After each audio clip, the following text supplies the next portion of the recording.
Hey guys, what's up and welcome back to Toe Tags Metal Reviews, and today we're giving you guys our final review of Suffer and Become by Vitriol.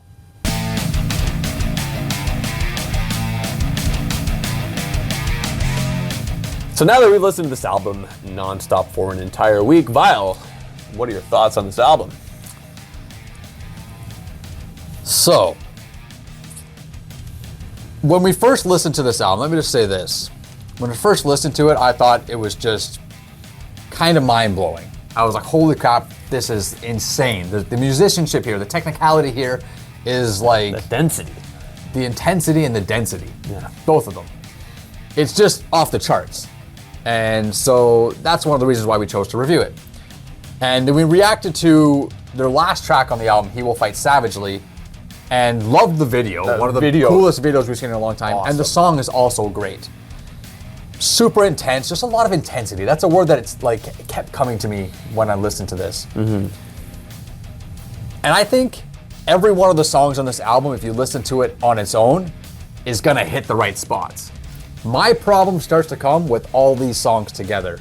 Mm-hmm. As a package, for me, this album was very suffocating, right? I just feel like it's impressive in its technical prowess, but it's just so much all the time. And I've had this problem with albums before, but I don't think I've ever had it this much. Mm-hmm. If you look at other tech death bands like Nile or Archspire or Surreption, which we covered on the channel a couple times, or Arsis or whatever, they all tend to be very technical, but also have this like, I guess you could say almost like a melodic touch to it that makes it palatable. This, I feel like it was missing that aspect. And I find it kind of weird because I watched an interview with lead guitarist Kyle Rasmussen, and he mentioned something about this album being more melodic than normal, and I don't see that. And I thought that was kind of weird. And he mentioned something like other tech death bands are technical just for the sake of being technical, and that's how I felt about this album. I felt like it was just technical, and it detracted from good songwriting. And I don't want to get flack for saying stuff like this. It sounds like I'm being harsh, but this is my thoughts going through the week, right? So I went back to check out their last album from 2019, Bathe from the Throat of Cowardice, and I felt like that album was better in every way for the mere fact that it was just less relentless. It was less relentless. It's still relentless, but it's less relentless. And I like relentless music, but doing it for 47 minutes is suffocating. And I just feel like the last album had a lot more interesting stuff on it. So you went from having interesting stuff to just being more technically powerful. And that to me is not necessarily an upgrade. So I don't know, you wanna? Well, I just want to know, like, what's an example of one of the interesting things on the last record that wasn't present here? I don't know. I wasn't reviewing it, so I didn't take notes like, about just it. Anything that like kind of it's just a little bit more broken up. It's a little bit more like it's not 10,000 notes flying at you all at warp speed. Yeah, right? Like with this album, it kind of tends to just shove a wall of sound, and it just kind of keeps going. It feels like that in a lot of ways. There are breaks. Yeah. There is things that kind of give you a little bit of room to kind of breathe. Like it's suffocating you, but it's not suffocating you to death. It's loosening the grip here and there, but it's still got that chokehold around you the whole time. That's how I felt. So talking about individual tracks, so the first track, Shame and Its Afterbirth, I think this is a great track. Listen to it on its own, it's fantastic. The guitaring's amazing. I really like the intro, super distorted, has a very unnerving and eerie vibe to it, and it just really feels like it's building up to something sick.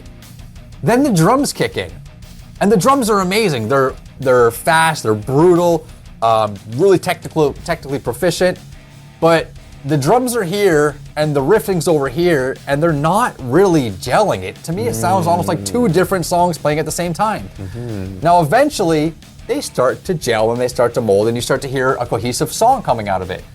But at certain points throughout the album, it almost sounds like every band member is just trying to play something as fast as they can. And they're not really gelling. It doesn't really sound like a cohesive song. That's an opinion, right? I know there's an audience for that. I like things to be a little bit more structured. I like them fast, I like them brutal, but I like them a little bit more structured. So going forth from that, the highlight tracks, let me just talk about that. The highlight tracks for me, track number 4 and track number 5. So the isolating lie of learning another. Great title for that song, by the way. Honestly, this album entirely has really cool songs. It does have really cool song titles. I agree with that. I like the song because it just starts nasty. It's just, it's one of those songs that starts feeling a little different. It's got kind of a bit of a brooding tone at the beginning, and I thought that was really cool. I love how the pace changes up on this song. There's a couple little ooh-oohs that he does that I thought was a really nice touch. I wish there was a little bit more ad-lib type of stuff like that throughout the album. And I really like also how the drumming is more broken up on this song as well, and it's not just an onslaught of blast beats. Again, I love blast beats, but not when it's just the only thing. Constant. It's not when it's the only thing and it's constant. I need some variation is basically what I'm looking for. Right after that, you have an instrumental song, Survival's Careening Inertia. An instrumental is always welcome on an album. I think this song would be amazing to see live. I feel another thing that I noticed on this album that I'm not sure, I might be wrong about this, but I think there was orchestral elements on this album. If there were, they were kind of subtle.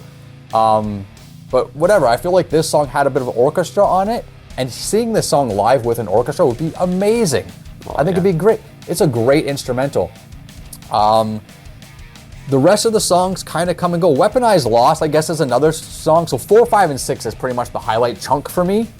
Weaponized Loss has a bit of vocal variation, which I thought was cool. There's a bit of a couple parts with like these mid-high harshes is what I would call them. I don't know, mid-harshes, I'm not quite sure. They stand out. And the outro had a bit of a groove section that I thought was pretty cool. So there are things on the album that make it interesting. There are things that make it notable. There are things that make it enjoyable to listen to. And overall, I did find it enjoyable. I thought it was great, but it's just a lot of stuff happening all at once, and there's not a lot of room to really take a lot of it in. So. Yeah, there isn't too much breathing room on this album. That being said, I'd like to talk about my favorite song on the album, which is Survival's Careening Inertia. Oh. I think this song is one of the, I guess, the most unique track on the album, not only because it's instrumental, but the way that it's composed. You start with this quiet stuff going on, and then the drums come in with this blast beat super fast. The quiet stuff is still happening, and that almost contradicting musical concept going on there. The juxtaposition of like super crazy drums with these like just ambient, almost sounding, sounds. It's interesting. It's like, what's going on here? It builds up. You got something happening there. A point that I love, like it takes you on this big journey. Near the end, you got the guitars wailing, like, and then bam, the hammer comes down with this groove. Fucking awesome the way it builds up and then comes down with that. Amazing, and I loved that every single time it happened. It was the kind of thing I kept coming back to. When the song came on, it was awesome. There would be many sessions of this album I'd start with that song, or even start from that song and go to the end. Okay. Now, that kind of plays into the issue that I find with this album that you mentioned. There was a lot going on constantly over and over and over. I kind of found this album in that regard was getting a little bit repetitive. I found it was the kind of album where I would put it on and then a few tracks would go by. I would barely notice. That being said, I do think that Shame and Its Afterbirth is a good intro to the album. It has aspects of it that are unique. The melody that's introduced at the start and then it's called back to harmonically later in the song. I think that's pretty cool. Also like the solo section of that. But there's a lot of songs that if you told me, well, what does this one sound like? I'd say it probably sounds like most of the rest of this album. Yeah. And that was the issue I was finding. I only found about like maybe 2 or 3 songs that stood out as something that I could really identify. Everything else would just mesh together as the same kind of tech death wall of noise going on. Now, regarding the melodic aspect of this album, I think it's there. In songs like Shame and Its Afterbirth, in songs like Survival's Careening Inertia, it's there. I wish there was more of that because I think you incorporate more of those sounds, more of that kind of those melodies and whatnot, you start to create a lot of contour in the album, which makes all of the harder parts more interesting. You look forward to them more, but you also don't know what to expect because now you're going on this roller coaster of up and down. But for this album, it's just kind of you're at this super intense and then you kind of waver a little bit. You're still there, waver a little bit, and I feel like if they did that a little bit more, the album would become a lot more dynamic. Yeah, and a lot more memorable, because I kind of found myself only really walking away from this album with only a few tracks that actually stood out. Well, the impactful moments would actually be impactful. When The whole thing's impactful, then you don't have impactful moments. You don't really feel the impact once the nerve endings are destroyed. That's right. You know, from just so much extreme just smashing. But there's a funny thing that pointed out to me. I think I mentioned it to you, and I first noticed this in I Am Every Enemy at the 3-minute 29-second mark. They decide, and I noticed after I heard it here, I noticed it throughout the album. They do it a few times where they just decide to like not mix the snare and just let it ping and ring out. Oh yeah, the Saint Anger snare. But I was getting Saint Anger flashbacks, and there's a point in that song at 3:29, ping, ping, ping, ping, ping. I'm like, no, not again.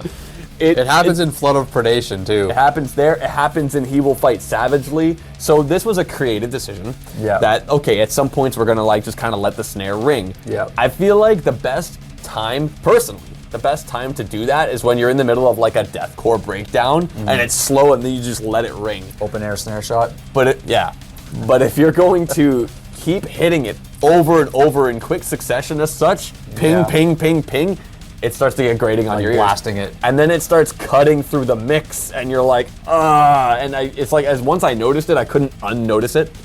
I didn't really have a problem. I noticed it, but didn't really have a problem with it. I think, the idea of the pingy snare or even inspired by Saint Anger is fine. You can make that work, and I've seen it work amazingly. Yeah. For example, on the Generation of Danger by Tala, they literally cited Saint Anger as the inspiration for that snare drum, but it works. And the big reason that it works is that it doesn't overpower anything. That's right. And you can let it ring out, you can let that ping happen, just don't make it the center point. And once I started hearing those in this album, it's like as soon as it would happen, it would just drill through the rest of the tracks. But I do appreciate that it was used as a creative decision. It wasn't just like, let's just make the snare sound like this. It's like, let's do it here, let's do it Pockets. there. Exactly. So, they used that as a creative brush. I think that's really cool. But I just feel like overall this album was on the repetitive side, and I wish there was a bit more contour. And I know this band's capable of that because there are tracks that had the contour and they worked out great. So if this album had more of that, it would be so much better. I just found it was like 2 or 3 songs that stood out. Everything else was just kind of the same song to me. Yeah, so I guess we'll rate the album. I'm gonna let you rate it first. Well, you know what? In a vacuum, every song in this album is great. Right. But that is only if you're getting this album in small doses. If you take the whole thing entirely, it feels like it's just kind of spinning the wheels a little bit. But because it's like it's kind of like essentially 2 or 3 songs in the album where it's like a few that are cool and unique and then the rest are kind of like the same one. Yeah. But that one is pretty good. It's just like, okay, they had something cool here, but even so, it's just like, it felt like there was monotony. So I'm gonna give this album a 5. Yeah, I think overall this album is still enjoyable for a metalhead to listen to. I think there's an audience for this type of metal that really does like that onslaught of just a barrage of notes. So there's people out there that will gravitate towards this and love it from cover to cover. But for reasons outlined by both of us, it's not, there's other things that we look for on this channel that this album just did not present to us. It does have some great qualities. The vocal performance is good, the guitaring is phenomenal, the drums are phenomenal, the technical abilities here are just, you can't deny them, right? They're great. But for an album with 10 tracks, and I only really liked 2, a few of them were pretty good, and the rest of them were just kind of decent, I think I'm gonna match TV Fish's score and give it a 5 as well. I don't think it's the fairest score. I mean, for us it is, but like I said, there's people out there that are gonna love this. Sure. And I want everybody to listen to it regardless, right? Because we give a 5. To us, a 5 is like a medium score, right? Not great, but not bad. I want you guys to all listen to this album anyway and get your own opinions on it. Don't think, oh, these guys gave it a 5, so it's not worth listening to. Scratch that. Make sure you check it out and develop your own opinions on it. Yeah, and let us know what you think of the album. We know a lot of you guys have been into this album. Tell us, what you think of the album if it's your first time hearing it, and tell us after a week of listening why you love it. We have our reasons for why we feel the way we do. Why do you feel the way you do about this record? And that's all we got for you guys today. So remember to comment, remember to like this video if you liked it, and subscribe if you guys are new to the channel. I'm TV Fish. And I'm by myself. We'll see you guys later.